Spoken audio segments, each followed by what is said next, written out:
Hello and welcome. Today, I have the pleasure of Mr. Gautam Reddy's company on this video chat that Construction World is going to have with him. As many of us know, Mr. Reddy is the MD and CEO of Ramki Enviro Engineers Limited, which is Hyderabad-based, part of the much larger Ramki group. So, Mr. Reddy, welcome to our conversation. Thank you. Thank you very much, Shashidhar, and it's a pleasure to interact with you again. Pleasure is mine. Now,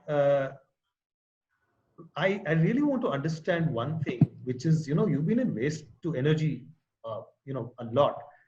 But I'm hearing more and more about this construction and demolition plan, right, which you just inaugurated. In fact, that's one of the very big triggers for me to now reconnect, and we must have this chat.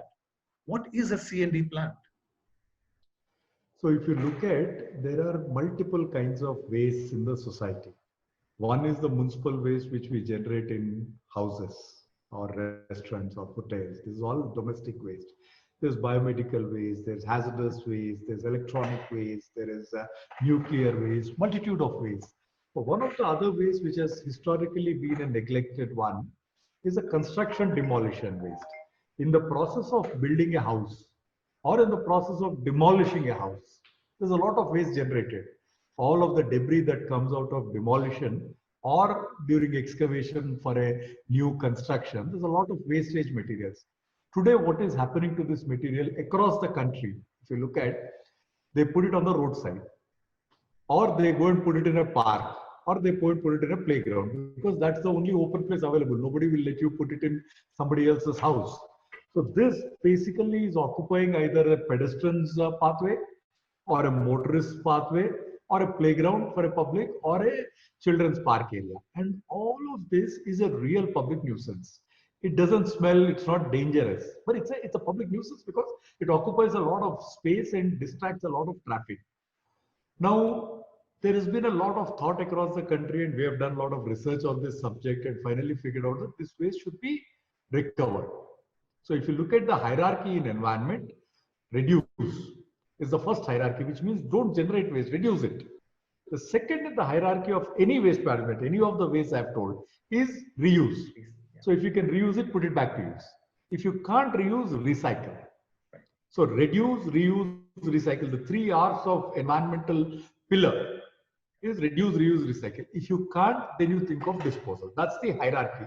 So we did a lot of research if we can get it into this circular economy and see what can be done about it, and discuss with the government. Government wanted us to help them. So we agreed and we have signed a tender. Based on that, we have just inaugurated this plant, which is a 500 tons per day recycling plant. Hyderabad as a city generates about 2000 tons. This is the first plant with 500 tons per day. So 500 tons of waste from the city is brought to this site. And at this site, we process it. We process it and convert it back to building materials. And the beauty of this project is we're able to, and the beauty of this project is we are able to recover 95% of the material. Means out of 500 tons I receive, I'm able to give back 470 tons of construction materials back, either in the form of sand, or in the form of aggregates, or in the form of building blocks. Material is fully being recycled. This is probably one of the most satisfying part of this construction demolition plan. That's amazing, because and that basically means that you've already started handling about 25% of Hyderabad's C&D waste. C&D, correct. But it looks like not only that we are handling this, we have been awarded the second contract also at another location called Fatulguda. We are building up another 500 ton per day plant that actually, which will be commissioned by January. That will actually solve 50% of the city's problem. Well, congratulations on that and that as well. Thank you. And it looks like you've been as aggressive as ever in this particular domain. But it looks like you are, pioneer in more ways than one, in the sense that it looks like only 1% of C&D actually gets, like reused or recycled. at all in India.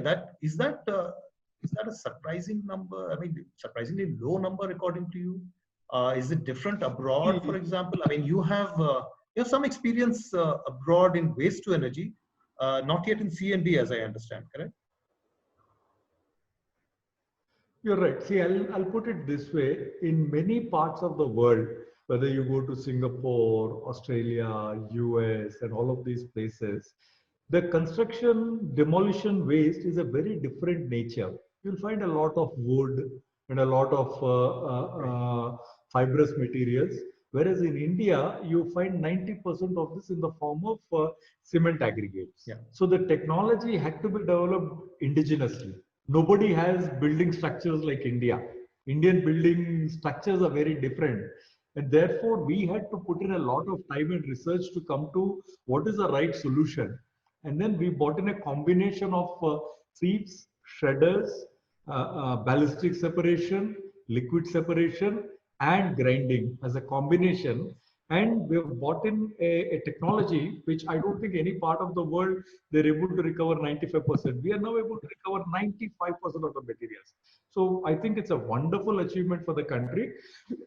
It's not a surprise that as of now, India is only having 1% recyclable construction demolition because the research is very recent.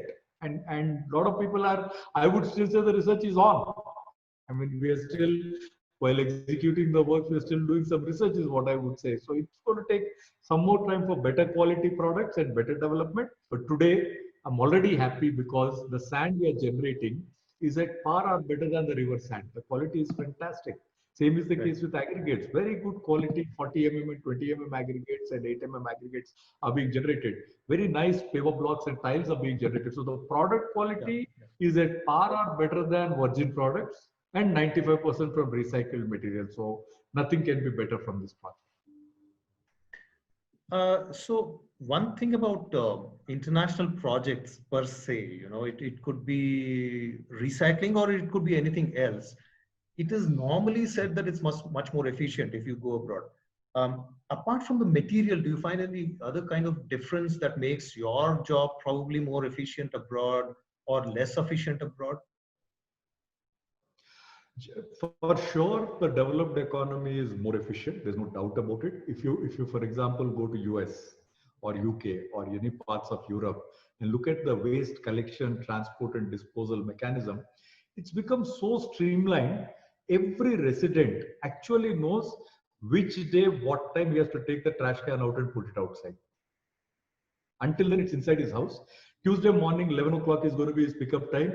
He keeps his trash can outside at 8 o'clock before he leaves to office and then goes out to office. This is over a time built culture and process, which India hasn't developed. Now that trash driver actually comes at 11, maybe 5 minutes here and there, picks up the trash can, leaves the empty can and goes to the next house. So it has become a very systematic one, but it's also not just a function of being systematic, educated and aware. It's also a function of paying capacity. Sure. If you look at in US, the net cost per ton that the government or the resident pays, whoever pays in different parts of the world, different people pay for it. The average cost they pay is close to about $250 a ton. And that's like 20,000 rupees a ton. In India, whether it's municipalities or residents or hotels, anyone, paying a cost of 2,000 rupees is felt extremely high. And therefore, 90% of the municipalities don't pay. They don't have a tipping fee concept. And that's why we're not getting as many projects as should be coming. So the change in mindset, that polluter pays principle, and you have to pay to get better quality, that hasn't yet sunk into the system. In fact, you operate a lot on PPP. I remember even in your earlier projects, PPP was a very preferred mode for you. How does it, so? I'm thinking that this is probably one of the reasons you need to go into PPPs, because a lot of cities don't find it very profitable to do this. How do you make money? What is your revenue model? So all our projects, all the municipal waste, construction demolition waste, waste to energy, all the projects, like you rightly said, are on the PPP mode. Our revenue model is two-pronged. One is we charge the municipalities for collecting, transporting and disposing their waste. And the second revenue model is the finished products, we sell them. So in a construction demolition plant, we charge the municipalities for collecting and transporting the waste to our site. Depending on the distance, the charge varies. But it will be roughly around 500 to 700 rupees a ton in different parts of the country, depending on which contract. We have a few contracts across the country now. So depending on that, we collect and transport the waste to the respective site. Right. And that charge is called tipping fee, which varies, as I said, between 500 to 800 rupees a ton. Then comes the finished products. We have the finished products, which is the sand, which is the aggregates. We are selling them in the market at market prices. Different products have different market prices. Fortunately, and to promote this, we are currently selling most of our finished products shy of virgin product prices. So we are like 10 to 15% lower than virgin product prices to encourage and promote. But I must assure you that the products are better quality than the virgin products. Sand is better than the river sand, as I said. So most of the products are also turning out to be better than virgin products. So how about logistics? Now, how do you organize the logistics around what? First of all, sorry, just to go back to the financials, what kind of top lines and bottom lines are you enjoying these days? So as a group, as Ramki Enviro engineers, we are currently operating about 65 to 70 different plants. Of them, about 20 are biomedical hospital waste management facilities. About 18 are industrial hazardous waste management facilities. Another 20 municipal solid waste facilities. And we have about 10 to 12 recycling plants spread across different technologies like construction demolition waste recycling, plastic waste recycling, paper waste recycling, solvent recycling, electronic waste recycling. So we have a plethora of recycling units. Put together about 70-75 units will be there across the country. And all of these projects, like you rightly said, are on PPP basis. We are currently generating a revenue approximately of about 3,000 crores. And we are handling about 6 million tons of different kinds of waste per annum, which by far is the largest in India for sure, and one of the largest in Asia, and probably the largest in Asia, where we are having that credit. With the waste to energy also, what kind of, so how much are you able to convert into energy and how much actually goes into waste? Because part of your revenue model also depends on how much you recover, right? Right. Again, I must say, I think we are proud.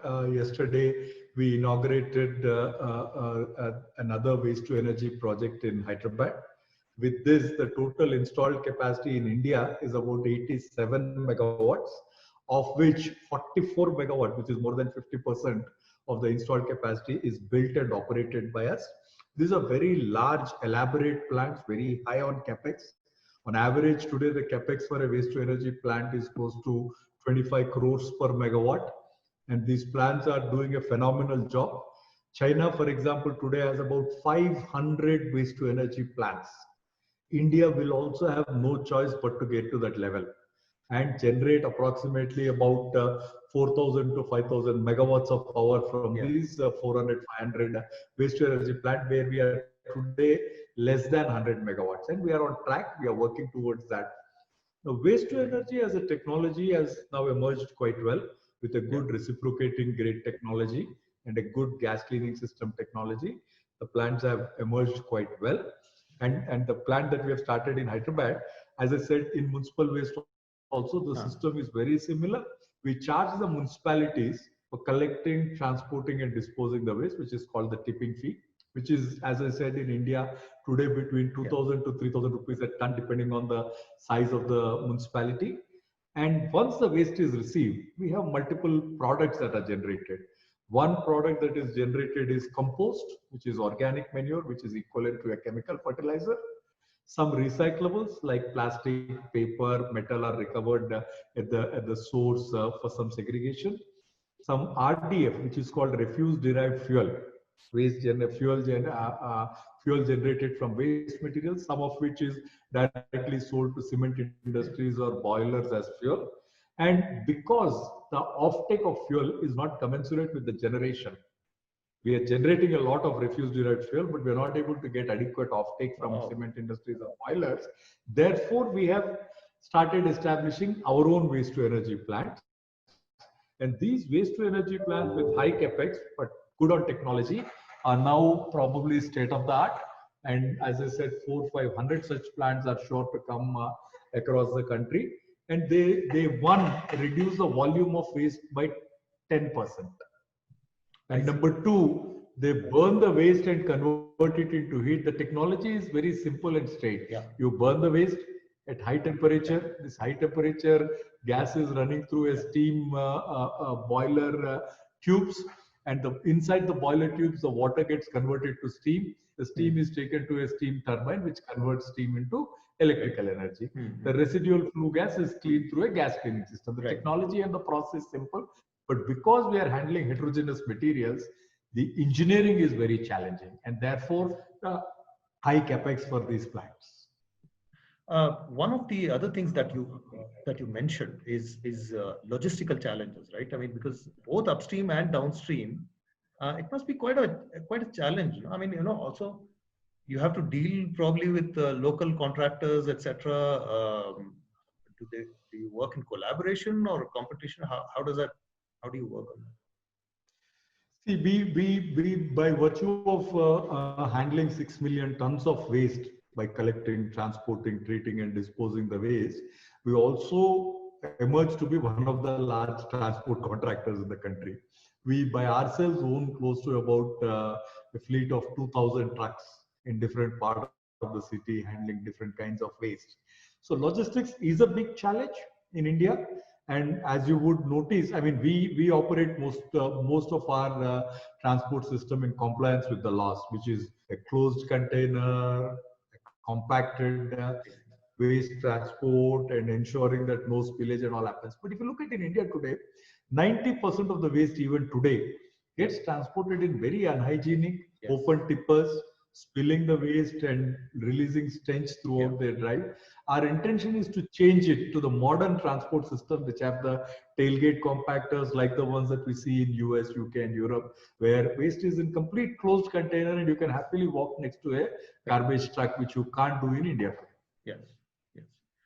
And lastly, when are you entering Bangalore, which has got the new sobriquet of the garbage city? Now I live in Bangalore, so I know that it's a garbage city. We look forward to the right time and right opportunities. Bangalore surely is a city that we would love to work. We are already doing the industrial waste and the medical waste in Bangalore. We would love to do municipal solid waste. Mr. Reddy, that's all I have. I think you've been a great guest in the kind of information you've shared. Thank you very much for being on our show and for speaking to me and taking the time to do it. Thank you, Shashidhar. Have a nice day and enjoy life ahead. Stay safe. Thank you. Take care, sir. Bye. Thank you.